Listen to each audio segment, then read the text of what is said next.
दोस्तों, एक तरफ जहां भारत काफी समय से यूएनएससी में बदलाव करने की कोशिश में लगा है, तो वहीं दूसरी तरफ चीन ने फिर से यूएनएससी में एक ऐसा फैसला सुनाया है जिससे पूरा यूएनएससी ही शर्मसार हो गया है। जी हां दोस्तों, हालांकि यूएनएससी को इस बारे में भारत ने पहले ही कहा था, तब भी यूएनएससी में कोई बदलाव नहीं किया गया। लेकिन इस बार चीन ने एक ऐसा गलत फैसला लेते हुए पाकिस्तान के एक आतंकवादी को सपोर्ट किया है। ऐसे में क्या है पूरी खबर और आखिर क्या कुछ हुआ है, इस बारे में आपको थोड़ा डिटेल में इस वीडियो में बताते हैं। दरअसल दोस्तों, भारत संयुक्त राष्ट्र सुरक्षा परिषद में एक पाकिस्तानी आतंकवादी अब्दुल रऊफ अजहर को ग्लोबल टेररिस्ट घोषित करते हुए ब्लैकलिस्ट करने की डिमांड कर रहा था। लेकिन अब चीन ने एक बार फिर से हमारे इस प्रोपोजल पर अड़ंगा लगा दिया। मतलब चीन अब खुलकर पाकिस्तानी आतंकवादी को ग्लोबल टेररिस्ट घोषित होने से बचा रहा है। और यह कोई पहला ऐसा मौका नहीं जिसे सुनकर हमें काफी हैरानी हो। लेकिन परेशानी की बात तो यह है कि सब कुछ जानने के बावजूद इन मुद्दों पर कोई ध्यान नहीं दे रहा है। और अगर ऐसा ही चलता रहा तो आगे आतंकवाद से लड़ना भी काफी मुश्किल हो जाएगा। हालांकि अब इस बात का जवाब तो चीन ही दे सकता है कि ऐसे आतंकवादियों को बचाने का क्या मतलब बनता है, जिसका नाम अब IC-184 एयरक्राफ्ट के हाईजैक और पठानकोट एयरबेस पर हुए हमले जैसे भयानक आतंकवादी हमलों में शामिल होना है। पर इसके खिलाफ भारत के पास काफी सारे सबूत भी मौजूद है, क्योंकि अगर चीन अब्दुल रऊफ अजहर को सिर्फ पाकिस्तान के साथ अपने कूटनीतिक संबंधों की वजह से बचा रहा है, तो यह विश्व की न्याय व्यवस्था के खिलाफ एक तगड़ा तमाचा है, जो भारत ही नहीं बल्कि आतंकवाद के खिलाफ पूरी दुनिया की लड़ाई में एक बड़ा रोड़ा बन चुका है। दोस्तों, अब्दुल रऊफ कोई छोटा मोटा आतंकवादी नहीं बल्कि जैसे मोहम्मद सरगना मसूद अजहर का भाई है, जिसके खिलाफ भारत के पास कई सारे सबूत मौजूद है, जिसने भारत पर हुए कई आतंकवादी हमलों की प्लानिंग की और उन्हें अंजाम देने में मदद की है।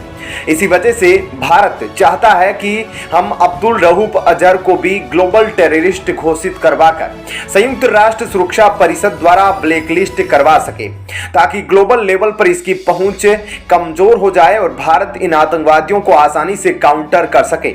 लेकिन चीन बार बार इन पाकिस्तानी आतंकियों को बचा रहा है, जिसकी वजह से अब इस बात पर कोई डिबेट नहीं हो रही कि चीन अपनी वीटो पावर का गलत इस्तेमाल कर रहा है, बल्कि अब सभी देश इस बात से सहमत है कि अगर ऐसा ही चलता रहा तो आगे जाकर पूरी दुनिया के सामने न्याय और कानून से जुड़ी ऐसी परेशानियां खड़ी होती रहेगी जिनसे निपटना काफी मुश्किल होगा।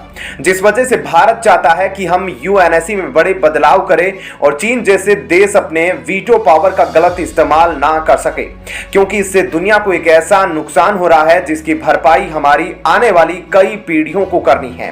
क्योंकि जिस तरह से चीन यूएनएससी में गलत फैसले लेता जा रहा है, उसे बाकी सभी देश भी देख रहे हैं। ऐसे में अब सभी देशों को यूएनएससी में चीन के खिलाफ आना चाहिए और साथ ही यूएनएससी में बड़े बदलाव के लिए भारत के साथ होना चाहिए, क्योंकि जिस तरह से यूएनएससी में गलत फैसले लिए जा रहे हैं उसको भारत ही परमानेंट मेंबर बनने के बाद रोक सकता है। और परमानेंट मेंबर की गिनती अगर यूएनएससी में बढ़ाई गई तो इससे आगे जाकर काफी बड़े और सही बदलाव यूएनएससी में किए जा सकते हैं।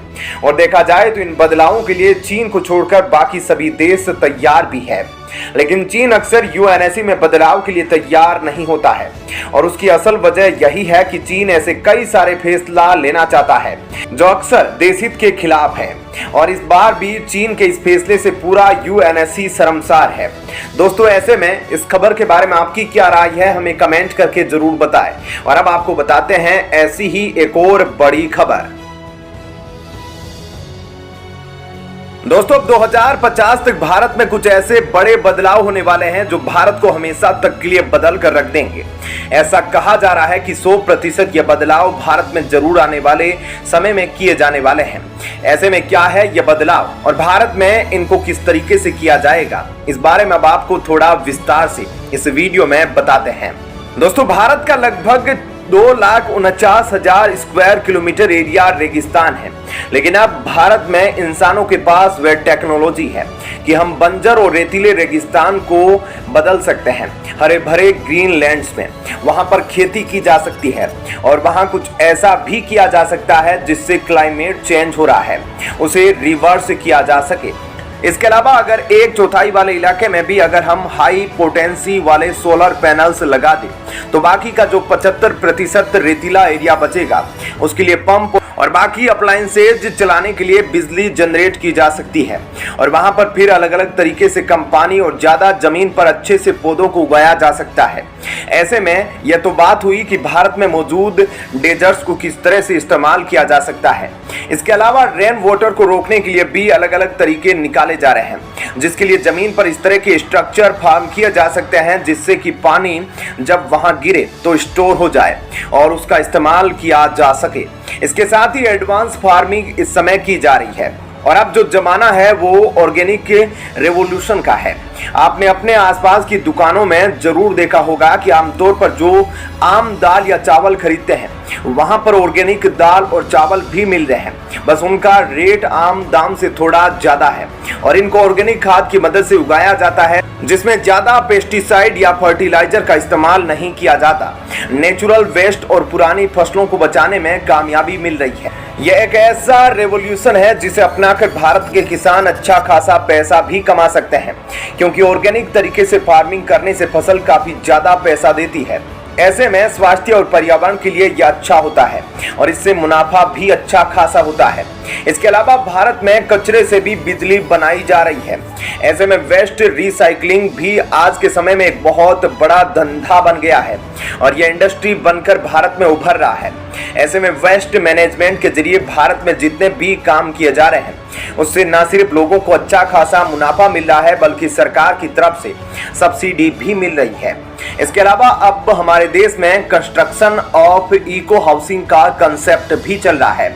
ऐसे में 3D प्रिंटिंग टेक्नोलॉजी का इस्तेमाल भी आगे जाकर होने लगेगा घरों को बनाने के लिए, और ऐसा होने से अचानक घरों को बनाने के लिए कॉस्ट एकदम से कम हो जाएगा और यह आने वाले 5 से 10 सालों में होना मुमकिन है। ऐसी मशीनें आ गई है जो 3D प्रिंटिंग टेक्नोलॉजी की वजह से घरों का निर्माण कर देती है और आजकल जो घर बन रहे हैं उसे पर्यावरण का काफी ज्यादा ध्यान दिया जा रहा है। पहले हम लाल ईंटों का यूज करते थे जिसकी वजह से काफी पोल्यूशन होता था, लेकिन जब से फ्लाई एश ब्रिक्स आई है आसानी से तूफान झेल सकती है और घरों को ठंडा और मजबूत भी रखती है। और यह फ्लाई एश से बनती है जो एक तरीके का वेस्ट है और यह काफी सस्ती भी पड़ती है। इसके बाद अगर हम ग्रीन एनर्जी सोर्सेज की बात करें तो हाइड्रोजन फ्यूल, बायोफ्यूल और अब तो इलेक्ट्रिक व्हीकल भी आ गए हैं। ऐसे में जिस तरह से फोसिल फ्यूल की निर्भरता को हम पर से कम किया जा रहा है जो काफी अच्छी बात है। इन सब बातों से आप खुद ही अंदाजा लगा सकते हैं कि 2050 तक भारत में जिस तरह से बड़े बदलाव किए जाएंगे जो भारत को हमेशा के लिए बदल कर रख देंगे। ऐसे में इस खबर के बारे में आपकी क्या राय है हमें कमेंट करके जरूर बताएं।